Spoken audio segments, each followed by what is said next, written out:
top MS-13 gang leader has been arrested. This came out moments ago, courtesy of one Kash Patel, who confirmed it via tweet saying, you know what, we got this guy. He was in Virginia. We had the help of Virginia law enforcement. It is always a good thing, right? Because not everybody's been so cooperative. Letitia James, I'm looking at you.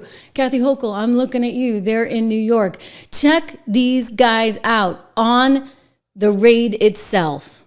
First reaction is all of our law enforcement officers are safe. That was the number one thing.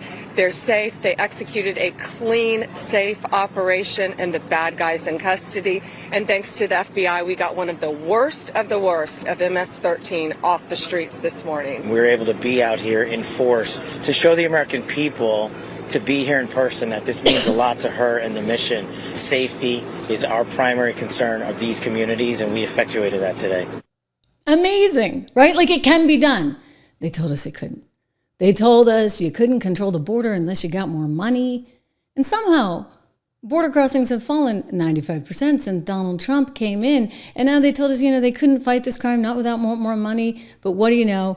It's all going down. Let's go back to this raid. What I want to do, I want to have other governors, other law enforcement officers come here to Virginia and see this amazing task force, Governor, that is led by our agencies and Governor Youngkin. And what's happening here in Virginia? Arrests have increased 468% from the same period last year. We didn't need new laws, as President Trump always said. We needed a new president. And we have great leadership standing behind him to fight to keep America safe and make America safe again. We will keep your community safe, and we will continue to do that. You didn't need new laws. You just needed somebody who was willing to enforce them and to give ICE the power to do what ICE knows how to do. This is Tom Homan, our border chief, our border czar, saying, finally, you know what? ICE has been unleashed. And when ICE is unleashed, they can do their job and they can keep Americans safe. Listen to him here. So the question a lot of people have is, how long has this person been in the country? And could the Biden administration have taken him down? Of course it could have. I mean, the Biden administration, they tied ICE's hands. They didn't have our government approach, right? The FBI is doing things they shouldn't have done. But now they got Kash Patel there, you got Pam Bondi, great AG, who's making the FBI do what they're born to do, doing what they're supposed to do, chasing the bad guys, making this country safer. That's why this whole government approach makes so much sense. When we go on these operations, if we find an illegal alien with dope, DEA can prosecute him. We find him with a gun, ATF can prosecute him. FBI finds a domestic terrorism or terrorism investigation, they can prosecute him. So we can prosecute these people before we deport them. Look, it's a game changer. Under President Trump's leadership, we've arrested more criminal foreign fugitives in this country, more criminal illegal aliens in this country in 2 months than Joe Biden did in an entire year. So game on. Game on. I mean, it's a big deal. It's amazing to me that you had such incompetence there for so long. But, times have changed. And as Donald Trump has said, he wouldn't want Pam Bondi after him. And this is a beautiful, strong, wonderful woman, Attorney General Pam Bondi.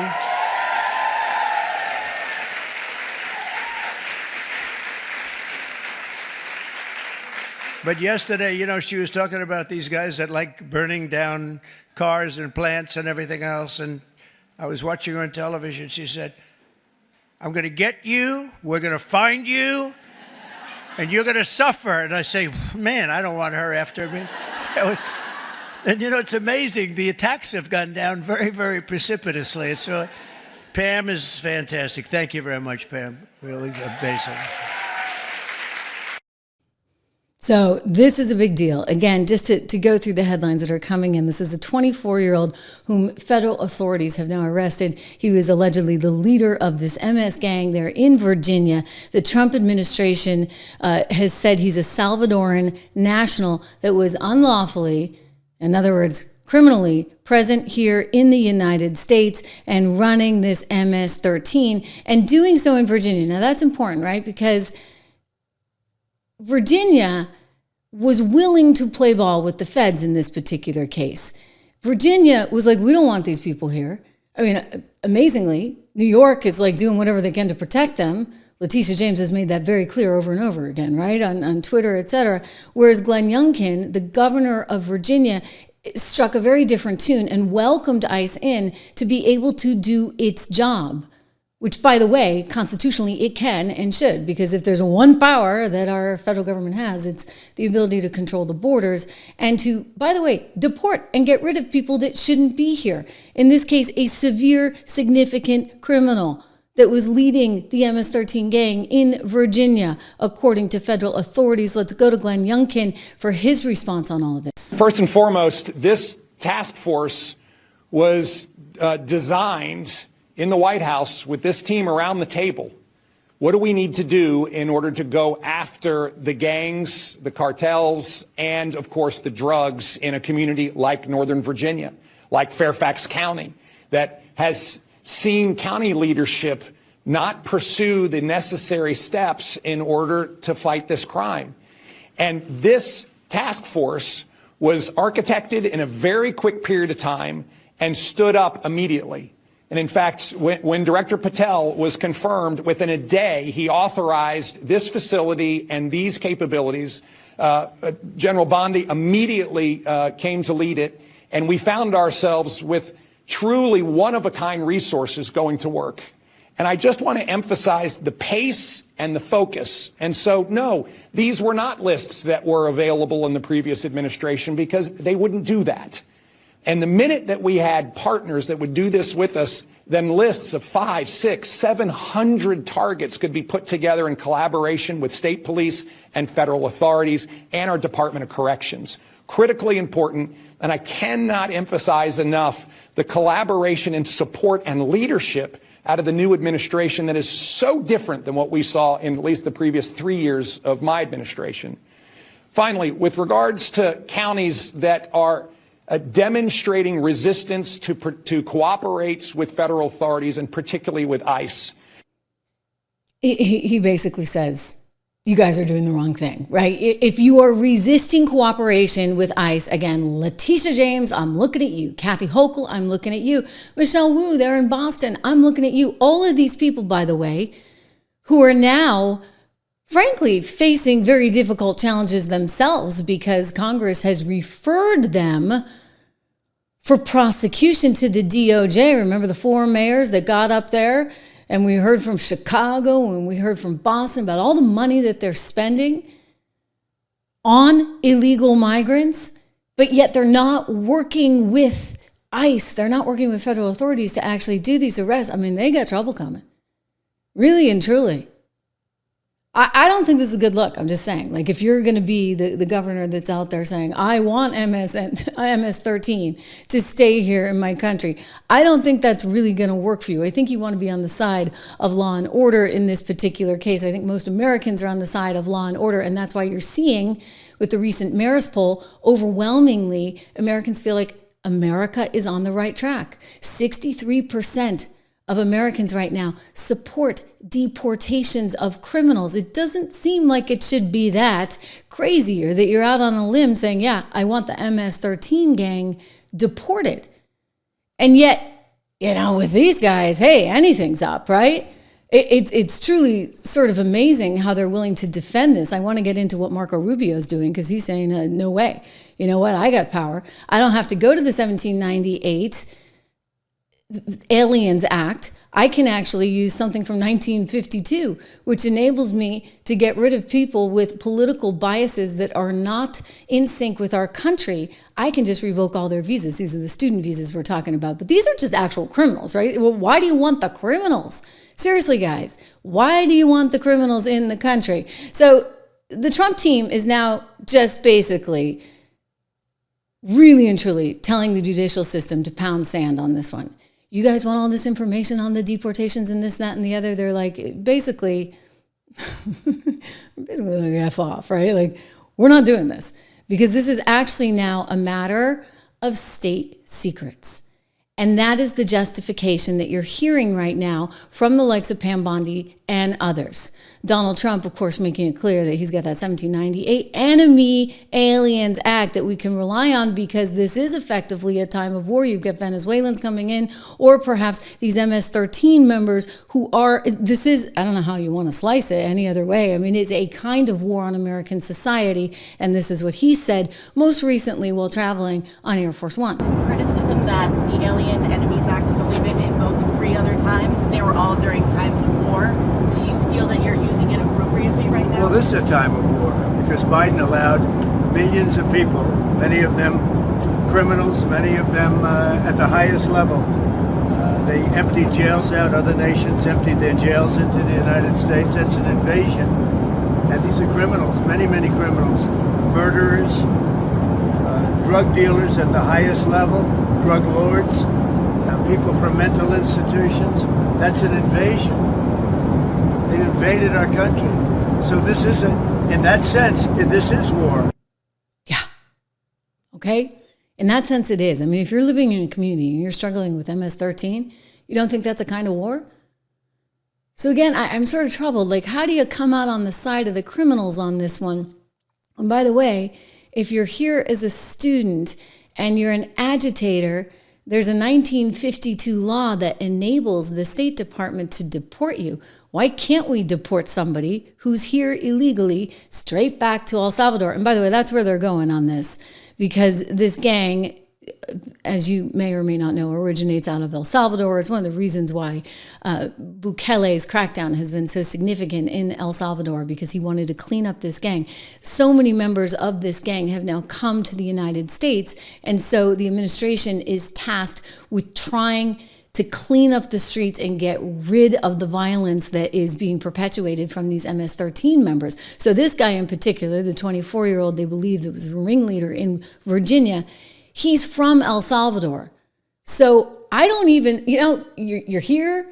We believe that you're the ringleader of this gang. We're going to send you back to El Salvador. I really don't understand what the big deal is there. You're going to go back to the country that you came from. End of story. You are here illegally. We believe you to be this, etc. So as you well know, the judge in this deportations case, he'd been asking all these questions, and we heard last week from Pam Bondi on Thursday, after the deadline had been extended, that she wasn't going to turn it over. She's like, listen, he has no authority to be asking these things.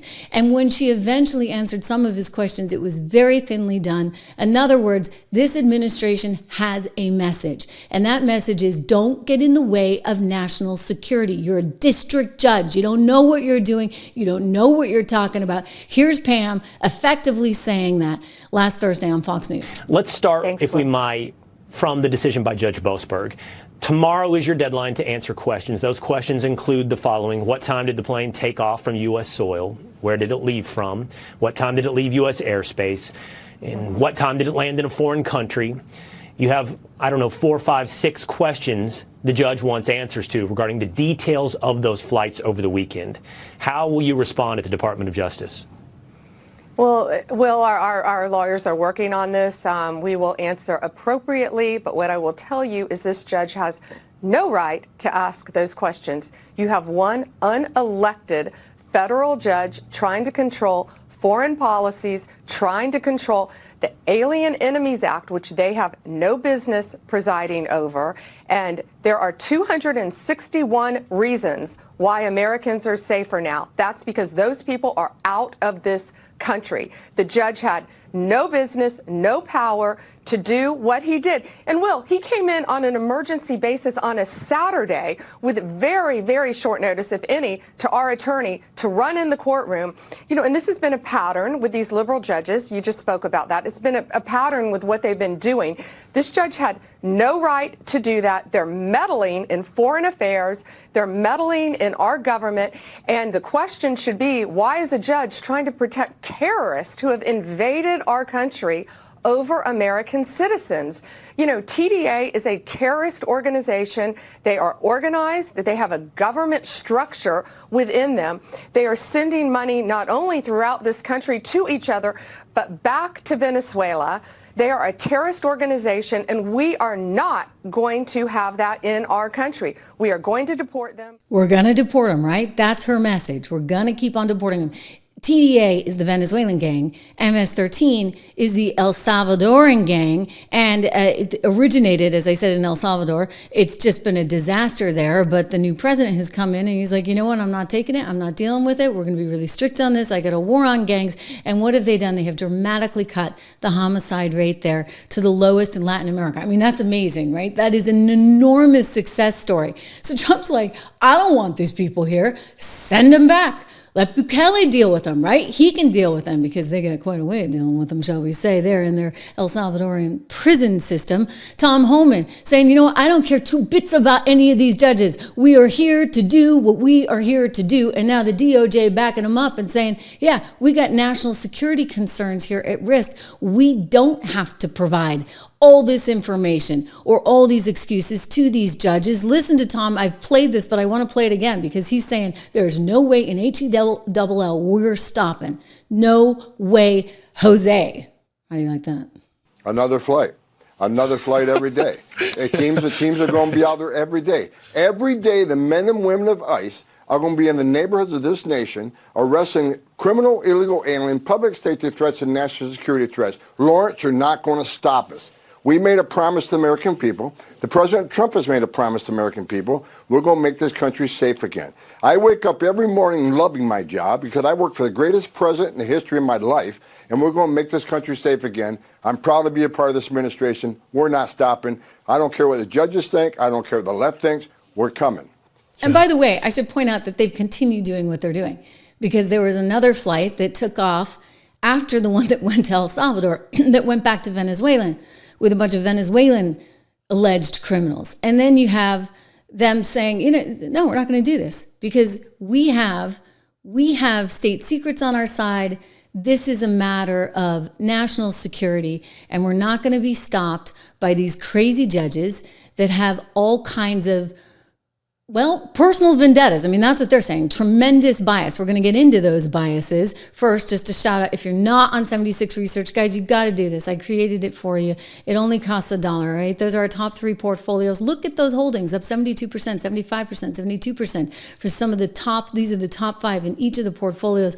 All of the portfolios are beating the S&P, which is not an easy thing to do, but you better believe we're doing it. I got a really good partner at 76 Research, my very dear friend, Rob Horden, who's brilliant, smart, and by the way, he's got so much between the two of us that we're generating. You really just ought to sign up. If nothing else, use my code $, sign up for the newsletter. But the real value, I'm just going to say, like I just have to say because I'm looking out for you, is in the portfolios. That's where you want to be. We tell you our top 10 to 15 stocks in each of these things. There's a growth portfolio, an inflation protection portfolio, an income builder portfolio. So hopefully you can retire one day. Go check those out. 76portfolios.com. Remember that, 76portfolios.com, or go to 76research.com. Get those portfolios, guys. I want to see you succeed, and I actually really believe in the economic policies that are being put forward. I think there's a tremendous opportunity for the U.S. economy right now.